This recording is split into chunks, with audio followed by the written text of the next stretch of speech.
अस्सलाम वालेकुम नाज़रीन, उर्दू ट्रिब्यून के साथ मैं हूं मोहम्मद जुनैर।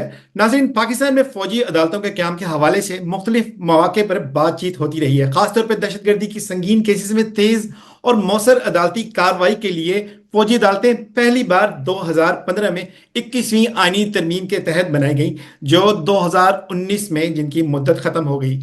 उसके बाद 26वीं आईनी तरमीम में फौजी अदालतों के हवाले से बातचीत हुई, लेकिन कुछ सियासी जमातों की वजह से, मौलाना फजल रहमान साहब की वजह से फौजी अदालतों का क़याम मुमकिन ना हो सका। लेकिन अब सुनने में आ रहा है कि कुछ 27वीं आईनी तरमीम है, जिसका मकसद क्या है।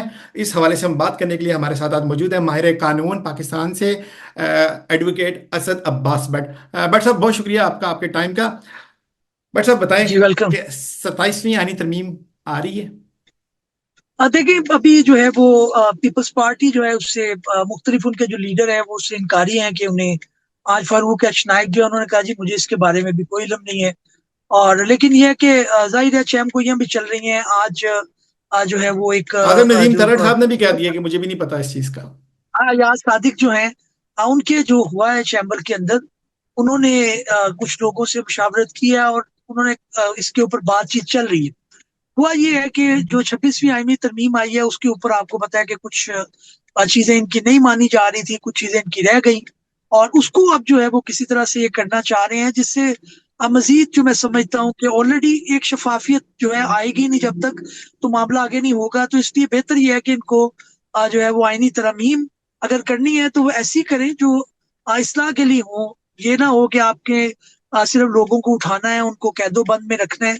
तो उस तरह की आईनी तरमीम को कौन मानेगा? फिर जाहिर है उसके अंदर लोग उसको रेजिस्ट करेंगे। और अभी ऑफ कोर्स उसके अंदर सारी जो पॉलिटिकल जमातें हैं वो इस तरह से नहीं है कि वो उसके ऊपर एग्री कर जाएंगी और उसके ऊपर मान जाएंगी, क्योंकि उनको पता है कि आज ये जो आईनी तरमीम कर रही हैं, इनको कल इनको इनके ही आड़े आएगी। ये जो मुशर्रफ का कानून था, नैब का, वो इतने पार्लियामान आए उन्होंने सेट असाइड ना किया, तो उसका खुमियाजा उनको खुद भुगतना पड़ा। और बात ये जाहिर है उसके अंदर नवाज शरीफ साहब भी अंदर गए, फिर इमरान खान साहब भी अंदर गए, फिर जरदारी साहब भी अंदर गए। तो ये जो कवानीन है ये बड़े इसको देखभाल के आपने इस तरह देखना होता है कि आप ओपोजिशन में हैं तो फिर आप उस कानून को छेड़ें। लेकिन बहरहाल अब ये चैम गोइयां चल रही हैं। जाहिर है ये थोड़ा सा उस तरह से करते हैं कि बट कौन सर, ये डाइजेस्ट करे। लोग उठाने के हवाले से मैं आपसे बाद में बात करूंगा। मैं ये चाहूंगा कि एक आम आदमी, एक आम शहरी, वो जानना चाहेगा कि 27वीं आईनी तरमीम में ये फौजी अदालतों के कयाम की जो बातें हो रही है, ये फौजी अदालतों से क्या नुकसान है, क्या फायदा है, इनका मकसद क्या है। देखिए, आपके मुल्क के अंदर एक निज़ाम राइज है जहाँ पे क्रिमिनल कोर्ट्स मौजूद हैं। उनको बेहतर उसके अंदर बेशुमार आप डिबेट कर सकते हैं, आर्गुमेंट कर सकते हैं, ये ठीक है ये नहीं ठीक है। लेकिन बहरहाल वो लूला लंगड़ा निज़ाम जो भी है वो एज कम्पेयर टू जो आपकी जो फौजी अदालतें हैं उनसे कई बेहतर है, क्योंकि फौजी अदालतों के अंदर जो बेसिकली जज साहिबान होते हैं वो फौज से होते हैं। उनकी उस तरह से पॉलिटिकल ट्रेनिंग नहीं होती, उनकी इस तरह से क्या वो भी जुडिशल जर्नैल होते ट्रेनिंग हैं? नहीं होती। रिटायर्ड जर्नैल होते हैं क्या वो देखिए, भी? वो तो डिपेंड करता है, उसके अंदर कोई गाजी सर्विस भी होते हैं। मोस्टली गाजी सर्विस ही मैंने सुना है और पढ़ा है। क्या उन्होंने लेकिन कानून पढ़ा रिटायर्ड होता भी। है, आईने पाकिस्तान उन्होंने पढ़ा होता है, क्या उनकी डिग्रीज होती हैं? देखिए, आपको समझना पड़ेगा, सिर्फ आइन की किताब अगर एक किसी जो है वो लॉ के स्टूडेंट को दी जाए या किसी वकील को दी जाए उसकी इंटरप्रिटेशन में, और एक ऐसे शख्स को दी जाए जिसका ताल्लुक नहीं है, क्योंकि उनका जो फौज है उनका अपना एक जोनरा है जिसके अंदर दूसरे लोग नहीं जा सकते। इसी तरह से जो लॉयर्स या लीगल कम्युनिटी का जोनरा है उसके अंदर भी वो मिजाज ही ज्यादा और है। काम ठीक नहीं कर सकते। मिजाज और है। उसके अंदर आप एग्रेशन से नहीं चीजें करते, आप सब्र तहमुल से करते हैं, आप बात को सुनकर करते हैं, और वो मिजाज दूसरा है। तो इसलिए एक एविडेंस की अप्रिसिएशन कैसे होती है, आप कह सकते हैं कि जनाब जो है वो delay is justice denied. But हम ये भी कहते हैं कि crushing speedy justice is crushing the justice. तो ये भी एक मुहावरा चलता है। तो माइंडसेट की बात है, उसके अंदर ट्रेनिंग की बात है।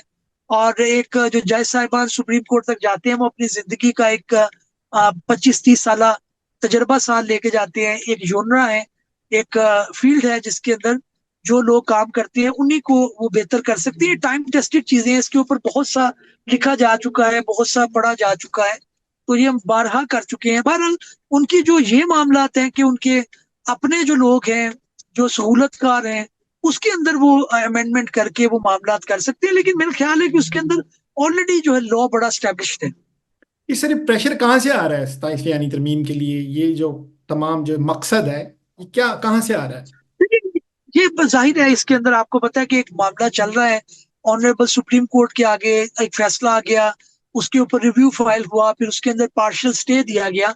तो बेसिकली तो ये जाहिर है ये मुख्तलिफ हलकों से, और इसके अंदर जो है आर्मी कोर्ट को इसी तरह से चाह रहे हैं, वो चाह रहे हैं कि टेररिज्म को अपनी जगह पे ठीक होंगे।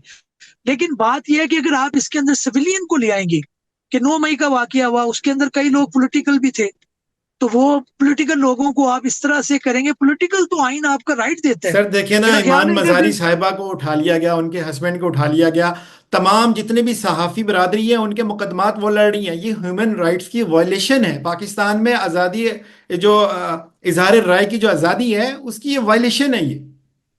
देखिए बिल्कुल नहीं होना चाहिए, इसमें कोई शक नहीं है, लेकिन इसको लिंक नहीं करना चाहिए दहशतगर्दी आज के मैं मुशीर वाकयात से। कानून को सुन रहा था, जो वकील साहब हैं वो भी ये कह रहे थे कि मैं इसके खिलाफ हूं, लेकिन वो कार्रवाई नहीं करते। क्या इसके खिलाफ, क्या इस्लामाबाद पुलिस क्या हुकूमत के लिए मसाइल नहीं पैदा कर रही? नहीं, बिल्कुल कर रही है, लेकिन आप देखें कि आपकी अदालतें ही खड़ी थी, सिविलियन अदालतें ही खड़ी थी जो रिलीफ दे रही है। ठीक है, उसके अंदर डिले आता है। बुशरा बीबी की जमानत आपको अदालतों ने दी, अभी इमरान खान का जो केस बनेगा उसके अंदर अदालतों से आएंगे। ठीक है, प्रोसिक्यूशन एक लाख डिपार्टमेंट है, उसके पास इख्तियार है कि वो जितने चाहे मुकदमात आपके खिलाफ खड़े कर सकता है, लेकिन आपका अदलिया का निजाम, आपको उसको मानना पड़ेगा कि उसने आपको बहुत रिलीफ दी है। और जो आप कह रहे हैं कि मिजारी साहिबा, उनकी बेटी को भी कानून के मुताबिक रिलीफ मिलेगा। हम जब आर्ग्यू करते हैं तो हमें मिक्स नहीं करना चाहिए चीजों को। फौजी अदालतों का क्याम for the terrorist, for the internal security is good, but for civilian it's bad. वो नहीं होना चाहिए, सिविलियन के लिए नहीं डॉक्टर होना चाहिए। साहब देखें उसके जी, अंदर एक दीवार खड़ी करनी। बिल्कुल बिल्कुल। देखिए, दहशतगर्द क्या ये लोग हैं जिनके खिलाफ मुकदमात किए जा रहे हैं? खोसा साहब के खिलाफ दहशतगर्दी का मुकदमा दायर किया गया, मजारी साहिबा के खिलाफ किया गया। नहीं क्या होना जो चाहिए। वो लोग जो टांक में या फिर कच्चे के इलाके में खुलेआम चैलेंज कर रहे हैं और वहां पे ऐलान किए जा रहे हैं कि पुलिस यहाँ पे रात के टाइम ना आए, ये इलाका ऐसा है या अगवा कर लेंगे, क्या वो दहशतगर्द नहीं है? उनके खिलाफ कोई मुसर कार्रवाई की नहीं की जा रही? ये क्या क्या देखिए स्टेट में चल कर रहा है? उनके लिए कानून बनना चाहिए, और है भी। उनके लिए अगर आप करें तो वो ठीक है। इस तरह से बलूचिस्तान के अंदर हमें वाकयात मिलते हैं, लेकिन जो पॉलिटिकल वर्कर्स हैं जो अपना जमहूरियत के लिए बात कर रहे हैं या अपने फंडामेंट, उनको नहीं करना चाहिए। वो बात में आपकी ठीक है, उससे मैं एग्री करता हूँ। और तभी तो अदालतें कहती हैं कि भाई ये फला जो है वो आपसे एग्री नहीं कर रहा, तो आप उसके ऊपर दहशतगर्दी का मुकदमा काट दें। तो वो अपनी जगह पे खड़ा भी नहीं होता, वो कटता है और उसके बाद खत्म हो जाता है। इसमें तो कोई शक नहीं है। क्या आईनी तरमीम जो है 27वीं, क्या ये पार्लियामेंट में लाई जाएगी? क्या अरकान पार्लियामेंट की तादाद इस टाइम इतनी है, मुकम्मल है पार्लियामेंट? क्या ये हो जाएगी मंजूर? देखिए 26वीं जिस तरह से हुई है, 27वीं भी हो सकती है, लेकिन उसमें मौलाना शक साहब ने तो नहीं कह है। दिया कि किसी का बाप भी ये तरमीम जो है देखो वो वो मौलाना साहब जो है उसके अंदर उनको क्रेडिट देना पड़ता है कि उसने 26वीं तरमीम के अंदर उन्होंने बड़ा अच्छा रोल अदा किया है, और उम्मीद हम करते हैं कि 27 के अंदर भी अच्छा रोल अदा करेंगे। लेकिन चीजें कुछ थोड़ा सा देखना पड़ेंगी। ये सियासी लोग हैं, ये सियासी बढ़त भी लगाते हैं, कुछ रोल अदा भी करते हैं। तो इट्स बी मेच्योर टू से कि जी कौन किसका साथ देगा। अभी उसका मुसवदा सामने आएगा, चीजें बेहतर होंगी, तो फिर वो चीजें ज्यादा डिबेटेबल हो सकती हैं। आपको क्या लगता जी। है कि हुकूमत ने जब ये देखा कि जस्टिस याहिया अफरीदी आए हैं, और उन्होंने आते ही कल फुल कोर्ट रेफरेंस हुआ जिसमें सैयद मंसूर अली शाह साहब ने वहां से सऊदी अरब से वीडियो लिंक के जरिए शिरकत की, उसके बाद तमाम उन्होंने मशावरती जो अपनी जो प्रेस रिलीज है उसके उसमें लिखा गया है कि तमाम मशावरती अमल के लिए उन्होंने मंसूर अली शाह साहब की खिदमत के लिए उन्होंने कहा है। उसके बाद हुकूमत को क्या लग रहा है कि उनके जो टारगेट्स है वो पूरे नहीं हो रहे, इसलिए वो ऐसी आईनी ये तरमीम ये ला रहे ये हैं? टारगेट्स तो जाहिर है पूरे नहीं हो रहे, इसीलिए तो वो तगोद वो कर रहे हैं। और उसके अंदर ये वो अपना जाहिर है वो जो भी गवर्नमेंट हो वो तो सियासत करेगी। लेकिन इसके अंदर ये है कि सियासत के साथ साथ कोई इसमें बैत नहीं है कि अगर लोग वाकई जेन्युइनली चाह रहे हैं कि अगर कोई अमेंडमेंट आए तो वो आनी चाहिए। लेकिन खराबी यहाँ पे पैदा होती है जब आप पकड़ दकड़ से लोगों को इकट्ठा करके जबरदस्ती आइन की तरमीम करवाती हैं। अगर वो ना आप करवाएं तो आईनी तरमीम एक अच्छी चीज है।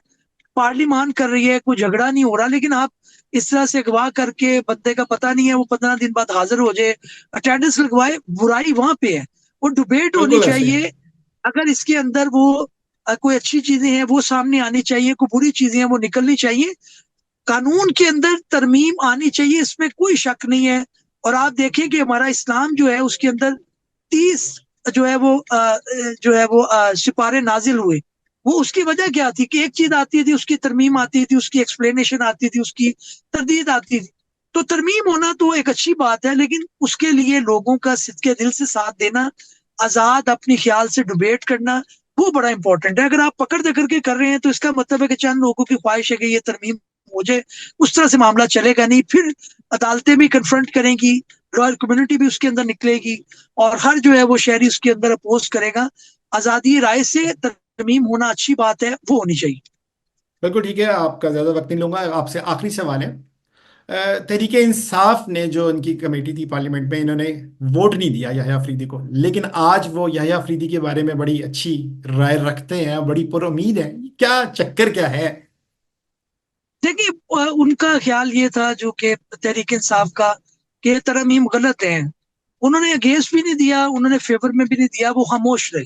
लेकिन अब क्योंकि बादल छटे हैं, उनको पता चला कि याह्या अफरीदी भी एक नजर आया। अपराइट मैन है और जी। वो अच्छी बात, तो वो उनका साथ दे रहे हैं। अगर उनको लगता है कि ये मैनेज हो गए तो जाहिर है वो उस चीज पे खड़े रहते हैं। लेकिन जो पॉलिटिकल पार्टीज हैं, वो पीटीआई हो, वो मौलाना फजलुर रहमान हो, वो नून लीग हो, वो जो भी लोग हैं उनका आपको एडमायर करना पड़ता है कि इन्होंने कोई ना कोई रोल प्ले किया है। और बड़ा मुश्किल होता है इस तरह से आप साथ देना। तो ये एक अच्छी बात है कि वो साथ दे रहे हैं, लेकिन ड्यूटी से कोर्ट की उन्होंने अपनी ड्यूटीज को पूरा करना है। जी, बहुत शुक्रिया भट्ट साहब। जिस तरह नाजरीन भट्ट साहब ने कहा है कि डिबेट होनी चाहिए पूरी दुनिया की, जहां मिसालें दी जाती हैं वहां पे पूरी दुनिया में तमाम सेशंस की हर तरह के मामला पे डिबेट की जाती है। इवन के जितने भी उम्मीदवार हैं, सदारती उम्मीदवार हैं, वो भी डिबेट्स करते हैं। तो इन तमाम तर मामलात में पाकिस्तान में खुशाइन बात यह हुई है कि फुल कोर्ट बेंच जो है उसका इजलास हुआ है, और उसमें सैयद मंसूर अली शाह साहब ने शिरकत की है। और एक बड़ा एक अफवाह चल रही थी कि अदलिया तकसीम हो सकती है, यहाँ पे अदलिया ने, जुडिशरी ने एक बड़ा अच्छा एक पावर शो किया है।